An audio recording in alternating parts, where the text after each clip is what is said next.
afternoon. My name is Anna Dorset, and I'd like to thank you for coming today. To start, I'd like to share a secret, and I think that every teacher in the room should plug their ears so they don't have to hear me say that school isn't really my thing. To tell you the truth, tests, not a fan at all. Grades and timed assignments, absolutely not.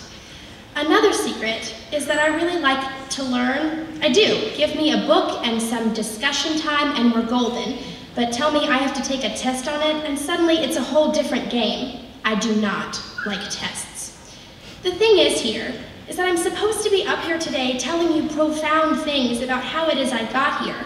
And if I answered with the first thought that came to my mind, it would be, I don't know. But when I think about it again, I think it would be because I really love learning, even if school and I don't really mesh well. I spend a large amount of time learning. I've spent countless hours in classrooms before or after school, or during lunch, just trying to figure out what it is that I'm missing, what makes centripetal force work, or how to implicitly differentiate. I spend so much of my time in school that if I didn't spend as much of that time learning as I could, I think I might go crazy. I couldn't spend 2 hours in calculus if I didn't care about learning about it. I would quickly find myself willing the minutes by otherwise. Of course, sometimes this is difficult for me. I can't even remember all the times I must have asked one of these people to behind me to help me with a physics lab or English paper, or had trouble paying attention.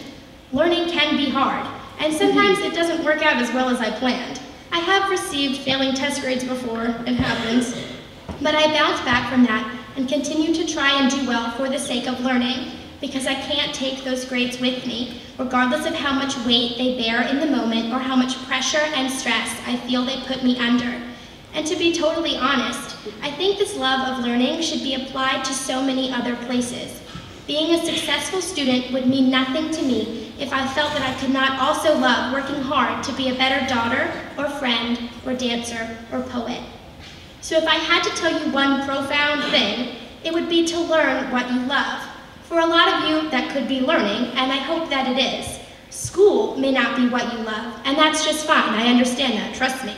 But if you really think about it, that natural curiosity that made you ask why at least 7,000 times as a 6-year-old probably still lives in you. Let this extend to learning and then onwards. Just imagine how much more interesting class could be if you spent the time learning, rather than focusing on when it would end or what colleges would see about it. Colleges will see what you want them to see, and if that's a passion and a love for something, that's the best you can ask for, right? Be it music or painting or reading or science, learn it because you love it. How are you ever going to get through school otherwise? Thank you. Good afternoon. My name is Chris Lee. To be honest, it's quite difficult to write a speech, especially one that's intended to inspire and motivate. I suppose I should begin by describing a hobby of mine, something involving the arts or athletics. This, of course, should be followed by a challenge that I faced and how I overcame it. This is then related to my academic life and how I overcame obstacles of a scholastic nature. This would end with a witty and often nostalgic quote that loosely relates to my previous themes. Some might think that this is a commonly given speech that is unoriginal and boring, but it certainly has a point. As human beings, it is nearly impossible to enjoy every single task that we have to complete.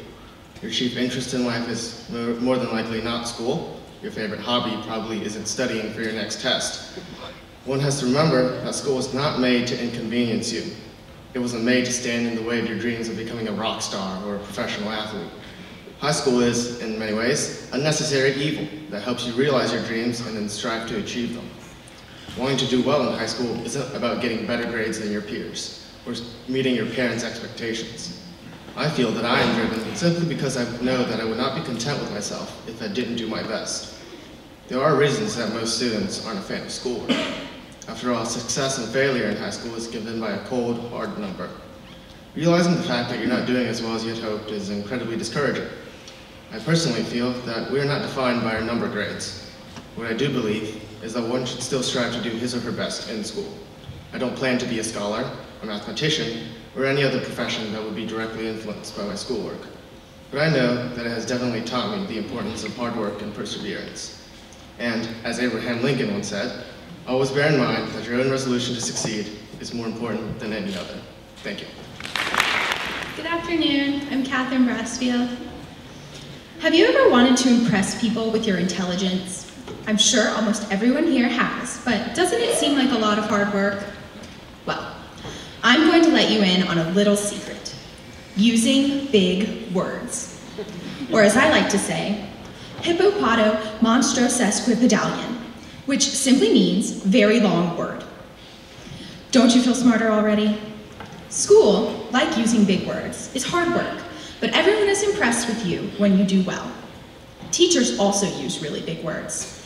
The other day, Mrs. Morris was talking about intrinsic tests for the convergence of series, which is a collection of complicated words, meaning really hard math things. Big words are everywhere, and you too can use them to amaze your friends and confound your enemies. I decided at a young age that big words would be the key to my future success after I saw the Disney movie, Mary Poppins. First of all, I was very impressed by Julie Andrews' ability to turn medicine into pure spoonfuls of sugar. My pediatrician parents tried to tell me that I would actually get sicker if I ate spoonfuls of pure sugar, but I knew they were wrong. I mean, clearly an MD does not compare to a nanny who can fly using only an umbrella. The medical dispute aside, Mary Poppins was obviously a super genius. The fact that she can pronounce very large words while simultaneously singing and dancing with her chimney sweet friend named Bert gives her infinite credibility in my book. I decided I would not rest until my life was just as supercalifragilisticexpialidocious as Mary's. Step 1 of my master plan included learning more big words. One of the easiest ways to accomplish this was to pay attention in class. As I mentioned earlier, the teachers know some very big words, and they love sharing them with us. These words aren't all in English either. Dr. Gutzel knows Old English, Dr. Barnhart speaks chemistry, and the math teachers can speak with numbers. After bulking up my vocabulary, I used my skills to do my work as it presented a lucrative opportunity to use big words for points. I know what you're thinking, no one likes a know-it-all, Catherine, but you're actually quite wrong. These so-called people that don't like know-it-alls sometimes can't even spell know-it-all. It has hyphens, you know. Teachers love it when you know things, and you don't always have to use big words. Pie is a word in math, which is not a delectable dessert, but actually a very small word for a very long number. It can be confusing and make you kind of hungry, but it is very useful in almost every kind of math. There is, however, one big word you should avoid, which is ironic since procrastination is just a really big word for avoiding doing things. Unfortunately, this word will not help you impress people or look smarter.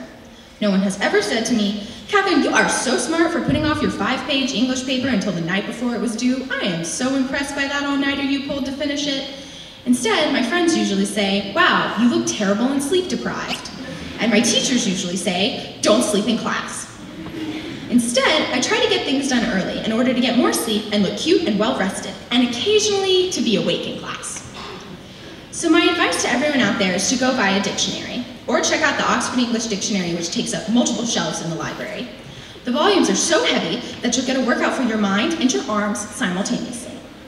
It almost always comes in handy to be able to lift heavy things, unless you're me and your mom exploits you for your height and arm strength.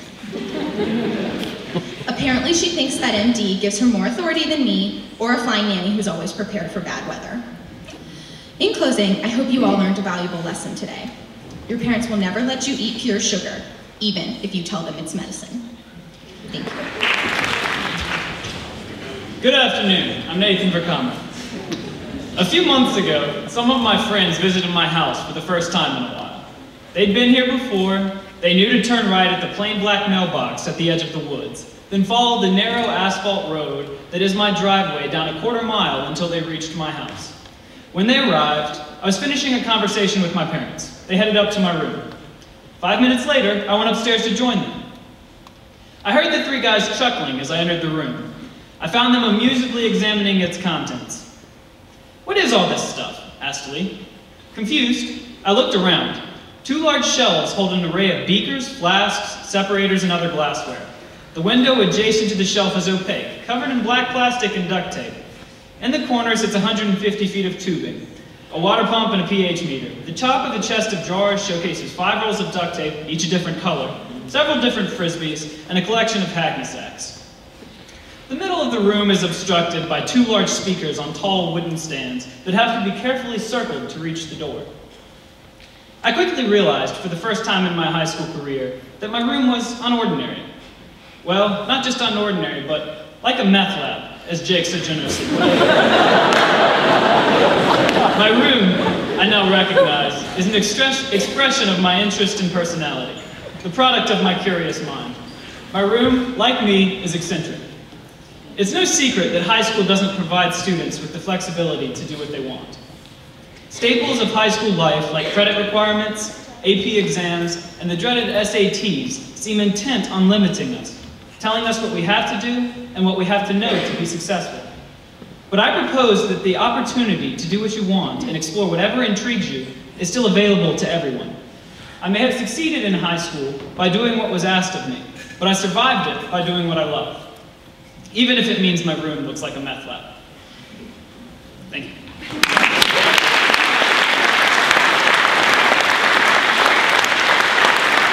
One of our inductees from last year wasn't able to make it today, so we have a pre-recorded speech from Lucy Smith that I'm going to introduce. Here we go. About a year and a half ago, I got a crazy idea in my head. I was going to swim on the swim team. I had spent the previous year managing this prestigious team with purely the social aspect of the sport in mind, but this year I was going to swim. For most people, joining a swim team may not seem like a big deal, but for me, only having taken a few swim lessons when I was 6, this was one huge undertaking. Up until this point, my skill in swimming stopped at the doggy paddle and a pretty decent float. On the day that I decided I was going to attempt this feat, there must have been some malfunction in my brain because I still cannot figure out what exactly I was thinking. I do know that it had something to do with a need to conquer this obstacle that had been at the back of my mind for quite some time. I knew it wasn't going to be easy, but I was determined to succeed. With help from my coaches, I persevered through the first few weeks, after which I was almost able to complete a 50 in pretty accurate freestyle form. However, nothing could have prepared me for the first meet. Regardless of my fears, the time still came for my first swimming race of my life. I stepped up on the block, tucked my head like we did in practice, and dove in when the beep sounded. To my surprise, I didn't get water up my nose, and my goggles even stayed on. I swam, hit the first wall, where I did not attempt a flip turn, pushed off, and was in the home stretch. As I touched the wall at the end of the race, I was exhausted, out of breath, but so proud of what I had done. GDS is a place where we as students are encouraged to try new things and conquer our fears. We are surrounded by support from our peers, teachers, administration, parents, and alumni. Our resources are endless. Take advantage of the opportunities we have here. If you're an athlete, try out for the musical. If you're a math student, take a course in visual arts. Do something different and challenge yourself. Now is the time to explore who you are and maybe even surprise yourself by finding a hidden talent.